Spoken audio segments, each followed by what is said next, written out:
दशम स्कंद गोपलीला अष्टम अध्याय श्री शुकवाच नमई कृष्ण पद्मपाद मोर जीवन संपद परीक्ष मुख को चाहिए आनंदे नयन बुझिले बोलती कृतकृत्य होई शुण राजन मन देई गोपनगरे नरहरि माइले पुतना असुरी देवଙ୍କ भय निवारिले निज शरीरे ठाव देले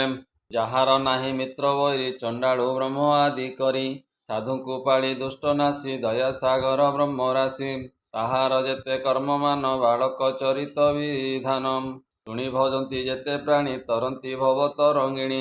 ମାୟା ମନୁଷ୍ୟ ଅବତାର ଖଣ୍ଡିବେ ଅବନୀର ଭାର ଆବର କଲେ ଯେତେ ଯେତେ ଭମୁନି କୁହ ଦୟା ଚିତେ କହନ୍ତି ସୁକ ମୁନିବର ରାଜନ ଶୁଣ ରସ ସାର ଶୁଣ କହିବି ହରିଗାଥା ଯେବେ ଛାଡ଼ିବ ଭବ ବ୍ୟଥା ଅନ୍ତୁଡ଼ି ଉଠି ଆରି ଦିନ ଆସି ମିଳିଲେ ଗୋପୀ ଜନ ମଙ୍ଗଳ ବାଦ୍ୟ ନାଦ କରି ସ୍ନାନ କରାଇଲେ ମୁରାରୀ ବ୍ରାହ୍ମଣ ମିଳିଲେ ଥକାଏ ଆଶିଷ ଦେଲେ ମାତା ପଏ ଆନନ୍ଦ ମନେ ନନ୍ଦରାଏ ଧନ ବସନ ଦାନ ଦିଏ ଗୋପୀ ଆନନ୍ଦେ ଗୀତ ସ୍ୱର ନିଦ୍ରା ମୋହିତ ଚକ୍ରଧର କଟ ତଳେ ବସ୍ତ୍ର ପାଡ଼ି ଯଶୋଦା ଶୁଆଇ ମୁରାରୀ ନିଦ୍ରା କରଇ ଗୀତ ଗାଇ ଗୋପୀଙ୍କି ଦେଲା କବଧାଇ ଅକ୍ଷତ ଦେଲେ ଜଣେ ଜଣ ପୁତ୍ରଙ୍କୁ କରନ୍ତି କଲ୍ୟାଣ ନିଦ୍ରା ଭାଙ୍ଗନ୍ତେ ଭଗବାନ କାନ୍ଦି ଲୋଡ଼ନ୍ତି ମାତା ସ୍ତନ ଗୋଳେ ନ ଶୁଣଇ ଗୁଆଳି କୃଷ୍ଣ କାନ୍ଦନ୍ତି ପାଦ ଚାଳି ସକଟେ ବାଜିଲା ପୟର ଶବଦ କଲା ମହାଘୋର ଏ ଖସି ପଡ଼ିଲା ଖଞ୍ଜା ଝଡ଼ି ଦେଖି ଚକିତ ଗୋପବାଳୀ ମଧୁ ତୈଳ ଘୃତ ଭାଣ୍ଡ ଭାଙ୍ଗି ହୋଇଲା ଖଣ୍ଡ ଖଣ୍ଡ ଶବଦ ଶୁଣି ଗୋପୀ ଧାଇଁ ମିଳିଲେ ନନ୍ଦ ଘରେ ଯାଇ ଦେଖିଲେ ଯଶୋଦା କୁମର ପଡ଼ିଛି ସକଟ ତଳର ଆଣି ପୁତ୍ରକୁ କୋଳ କଲେ ଏକ କୁଆରେକ ଚାହିଁଲେ ଏକି ଆପଦ କାହୁଁ ହୋଇ ଏମନ୍ତ ଦେଖିଲା ତ ନାହିଁ ସକଟ ଭାଙ୍ଗିଲା କେମନ୍ତ ବୁଝ ଏହାର ତଦନ୍ତ ଯଶୋଦା ଦେବୀ ଭାଗ୍ୟବନ୍ତ ଭଲେ ନ ମଲା ତାର ସୁତ ବାଳକୁମରେ ତାହା ଶୁଣି କହନ୍ତି ଆମ୍ଭେ ଅଛୁ ଜାଣି ଯଶୋଦା ସୁତ ପାଦଘାତେ ସକଟେ ବାଜିଲା ଝୁକତେ ଶୁଣି ହସିଲେ ଗୋପବାଳ କୃଷ୍ଣର ନ ଜାଣନ୍ତି ବଳ ରୋଦନ କରନ୍ତି ମୁରାରୀ ଯଶୋଦ କୋଳେ ଦେଲେ ନାରୀ ଏ କୁଗ୍ରହ ହେବ ମନେ ଚିନ୍ତି ଦୈବଜ୍ଞ ଆଣି କଲେ ଶାନ୍ତି ଚକୁ ପିଆଇଲେ ସ୍ତନ୍ୟ ଆନନ୍ଦ ଯଶୋଦାର ମନ ବ୍ରାହ୍ମଣେ କଲେ ପଞ୍ଚାବୃତ ଦେଖିଣ ନନ୍ଦ କୃତ କୃତ୍ୟ ହରସ ହୋଇ ଦେଲା ଦାନ ଧେନୁ କାଞ୍ଚନ ବସ୍ତ୍ର ଅନ୍ନ ତୁଷ୍ଟ ହୋଇ ବିପ୍ରଗଣେ କଲ୍ୟାଣ କଲେ ଜଣେ ଜଣେ ଯାହା ବୋଲନ୍ତି ସିଦ୍ଧମାନେ ଅନ୍ୟଥା ନୁହଁ ବଚନେ କହନ୍ତି ବ୍ୟାସଙ୍କ ନନ୍ଦନ ଏମତେ ଗଲା କିଛି ଦିନ କଂସର ଆଜ୍ଞାରେ ଦଇତ ଗୋପେ ମିଳିଲା ତୃଣାବର୍ତ୍ତ ତାହା ଜାଣିଲେ ଦଇତାରି ଯଶୋଦା କୋଳେଛନ୍ତି ଧରି ମନେ ଚିନ୍ତନ୍ତି ଚକ୍ରଧର ଆଜ ସଂହାରିବି ଅସୁର ଜନନୀ କୋଳେ ହେଲେ ଗରୁ ଜେନେ ଅଚଳ ମହାମେରୁ ତକ୍ଷଣେ ଥୋଇଲେ ଅବନି ବିଚାର କଲେ ଭये ଘେନି ବାଳୁତ ଏତେ ଗରୁପଣ ନପୁଣ ପଡ଼ଇ କଷଣ ଅବନି ଶୁଆଇ କୁମର କରଇ ବ୍ୟାପାର ବ୍ୟବହାର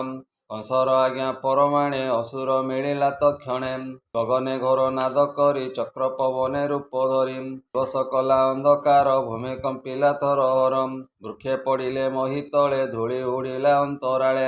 ଚକ୍ଷୁ ବୁଝିଲେ ନର ନାରୀ ଅସୁର କୃଷ୍ଣେ ନେଲା ହରି କାହିଁ ନ ପାରିବେନି ଗଡ଼ି ଚକ୍ର ପବନେ ଗଲା ଉଡ଼ି ପ୍ରକାଶେ ରବିର କିରଣ ନିର୍ମଳ ଦିଶିଲା ଗଗନ ଘରୁ ବାହାର ନନ୍ଦରାଣୀ ପୁତ୍ରକୁ ଲୋଡ଼ଇ ରମଣୀ ନ ଦେଖି ହିଆ କୋଡ଼ି ଧାମଇ ପୁଣ ପୁଣ ଲୋଡ଼ି ଘର ବାହାର ପୁର ଲାଗେ ବିକଳେ ଲୋଡ଼େ ଚଉଦିଗେ ଏ ଖୋଜି ନ ପାଇ ବନମାଳୀ ତା ଶୁଣି ମିଳିଲେ ଗୁଆଳି ଖୋଜନ୍ତି ଘରେ ଘରେ ପଶି କାହିଁ ନ ଦେଖି ବ୍ରହ୍ମ ରାଶି ନ ଦେଖି ପ୍ରଭୁ ଚକ୍ରପାଣି ମୋହେ ପଡ଼ିଲେ ନନ୍ଦରାଣୀ ଗୋପୀ ଧଇଲେ ବେଗେ ଯାଇ ଦିଅନ୍ତି ମୁଖେ ଜଳ ନେଇ ଘଡ଼ିକେ ହୋଇଲେ ସଚେତ ଉଠି ଲୋଡ଼ଇ ନିଜ ସୁତ କେଶବସନ ଅସମ୍ଭାଳ ପଡ଼େ ଗୋପୀଙ୍କ ପାଦ ତଳ କହୁ ଯଶୋଦାର ଶୋକ ଗୋପୀଏ ହୋଇଲେ ନିରେଖ ବିକଳେ ପଡ଼ନ୍ତି ଧରଣୀ ଗୋପୀ କାନ୍ଦନ୍ତି ତାହା ଶୁଣି ବିକଳେ କେ କରିବ ଅନ୍ତ ଗୋପୀ ହୋଇଲେ ମୋହଗତ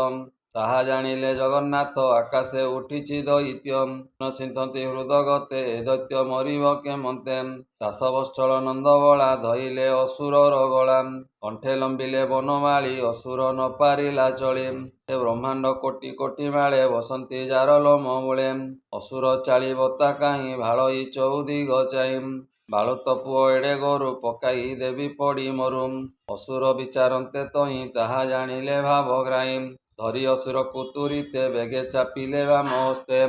ବେନିଲୋଚନ ଗଲା ଫୁଟି ପ୍ରାଣ ଛାଡ଼ିଲା ତାଳୁ ଫାଟି ଶବଦ କଲା ମହାଘର ଶୁଣି କମ୍ପିଲେ ତିନି ପୁର